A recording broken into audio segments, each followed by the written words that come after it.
সুন্দরবন বঙ্গোপসাগর উপকূলবর্তী প্রশস্ত বনভূমি যা বিশ্বের প্রাকৃতিক সৌন্দর্য অন্যতম।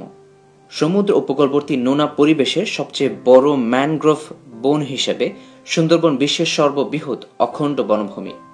10,000 বর্গ কিলোমিটার জুড়ে গড়ে ওঠা সুন্দরবনের 6,017 বর্গ কিলোমিটার রয়েছে বাংলাদেশে।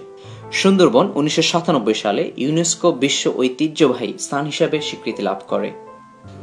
সুন্দরবনের প্রধান বনজ বৈচিত্র্যের মধ্যে রয়েছে প্রচুর পরিমাণে সুন্দরী, গেওয়া, গরান এবং কেওড়া। এছাড়াও সুন্দরবনের ব্যাপক প্রাণী বৈচিত্র্য বিদ্যমান।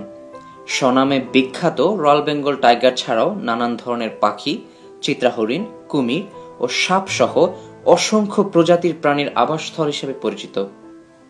বাংলাদেশের দক্ষিণ পশ্চিমাঞ্চলের অর্থনীতিতে যেমন ঠিক তেমনি জাতীয় অর্থনীতিতেও সুন্দরবনের গুরুত্বপূর্ণ ভূমিকা রয়েছে।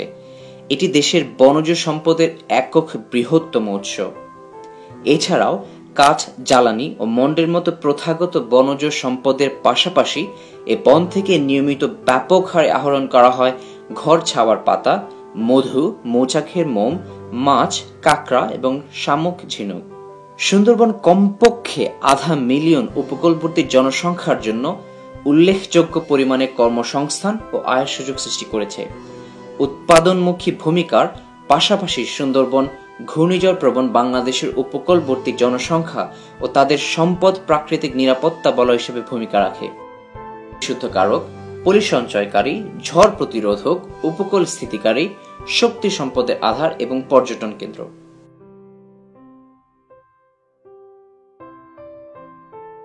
বাংলাদেশের অর্থনীতিতে সুন্দরবন বড় অবদান রাখলেও সরকার অনেকটাই সুন্দরবন রক্ষার্থে উদাসীন। সমালোচিত পদক্ষেপের অভাব আর উদাসীনতাই সুন্দরবনের অস্তিত্বকে হুমকির মুখে ঠেলে দিয়েছে। সম্প্রতি একটি তেলবাহী ট্যাঙ্কার সুন্দরবনের শ্যালা নদীতে ডুবে যাওয়ার পর সেখান থেকে 3.5 লাখ লিটার তেল পানিতে ছড়িয়ে পড়ে। সুন্দরবনের ইতিহাসে এটি এই যাবৎকালের সবচেয়ে বড় পরিবেশ বিপর্যয় সৃষ্টি করতে যাচ্ছে বলে আশঙ্কা করা হচ্ছে। এই তেলের আস্তরণ এখন প্রায় 70 বর্গ কিলোমিটার এলাকা জুড়ে ছড়িয়ে পড়েছে। সুন্দরবনের জীববৈচিত্র্যের পাশাপাশি মারাত্মক হুমকির মুখে পড়েছে বিরল ইরাবতী ও গাঙ্গেয় ডলফিনের বিচরণ ক্ষেত্র। যতদূর তেল গড়িয়েছে ততদূরে নদী ও খালের মাছের কোনো দেখা নেই। হুমকিতে রয়েছে সুবিস্তৃত ম্যানগ্রোভ উদ্ভিদের বাগান।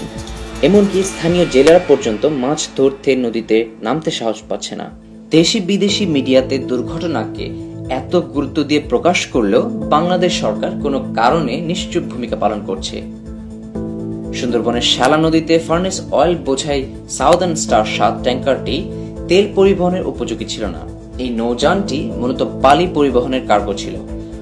কষ্টকর হলেও সত্য, সরকারের চোখের সামনে দিয়ে অবৈধভাবে নৌ পরিবহনে এভাবে অনুপযোগী নৌযান চলাচল করে আসছে। অধিক মুনাফা লাভের আশায় কার্গোটি রাতারাতি তেলবাহী পরিবহন হিসাবে ব্যবহার শুরু করে। দুঃখজনক বিষয় হচ্ছে কার্গোটির মালিক ভোলার মেসার্স হারুন অ্যান্ড কোং কোম্পানির আমির হোসেন ফরিদ। তিনি বাণিজ্য মন্ত্রী তোফায়েল আহমেদের শালক হিসেবে নিজেকে পরিচয় দেন। তার ট্যাঙ্কারের তেল পরিবহনের যথাযথ কাগজপত্র না থাকা সত্ত্বেও মন্ত্রীর শ্যালক হওয়ায় দাপট দেখিয়ে কাজ হাতিয়ে নেওয়ার অভিযোগ রয়েছে। শুধু তাই নয়, এই তেল পরিবহনের জন্য এই চ্যানেলটি ওপেন আছে ভারত থেকে ইনল্যান্ড নৌ ট্রানজিটের জন্য। নৌমন্ত্রী বিবিসির সাথে সাক্ষাৎকারে বলেছেন, এই চ্যানেলের জাহাজ চলা বন্ধ করা যাবে না, কারণ তাতে ভারতের সাথে বাংলাদেশের সম্পর্ক নষ্ট হবে। অদ্ভুত, সত্যিই অদ্ভুত।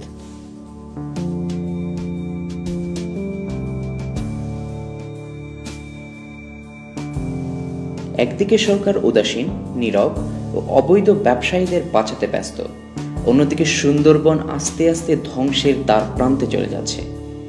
আমরা এই অবস্থায় বসে থাকতে পারি না। দেশের একজন সচেতন নাগরিক হিসেবে আমাদের অনেক বড় দায়িত্ব রয়েছে। বাংলাদেশ রক্ষায় আমাদেরকে ঐক্যবদ্ধ হতে হবে, হাতে হাত কাঁধে কাঁধ মিলিয়ে কাজ করতে হবে। আসুন সুন্দরবনকে বাঁচাতে আমরা সবাই সোচ্চার হই। দেশের সম্পদ বাঁচাতে, দেশের সার্বভৌমত্ব রক্ষার্থে ঐক্যবদ্ধভাবে দেশের জন্য কাজ করি এবং দেশকে বিদেশি বর্গীয়দের হাত থেকে রক্ষা করি।